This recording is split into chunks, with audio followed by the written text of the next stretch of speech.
किसी गांव में एक किसान इतना बूढ़ा हो गया था कि अब वो खेतों में काम नहीं कर पा रहा था।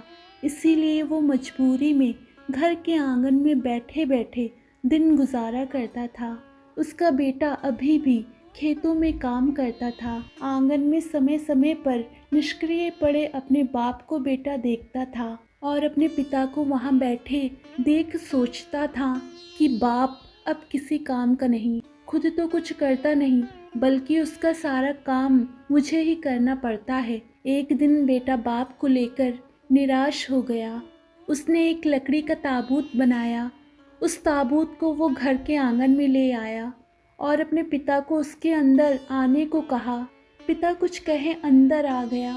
बेटे ने ताबूत के ढक्कन को बंद कर दिया और ताबूत को पहाड़ के किनारे तक खींच लाया, जिसके नीचे एक मजबूत चट्टान भी थी।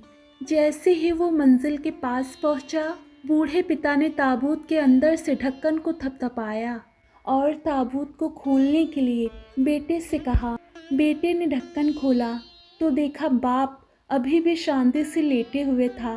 पिता ने अपने बेटे की ओर देखा और बोला, मैं जानता हूँ कि तुम मुझे यहाँ पहाड़ी से नीचे फेंक दोगे, लेकिन जाते जाते तुम्हारे लिए एक फ़ायदे की बात बताता हूँ। इससे पहले तुम मेरे साथ ऐसा करो कि मेरे साथ इस अच्छी लकड़ी के ताबूत को भी पहाड़ी से नीचे फेंक कर बर्बाद मत करो। मुझे इसके बिना ही नीचे फेंक दो, ताकि भविष्य में तुम्हारे लिए तुम्हारे बच्चे नया ताबूत बनाने के लिए परेशान न हो।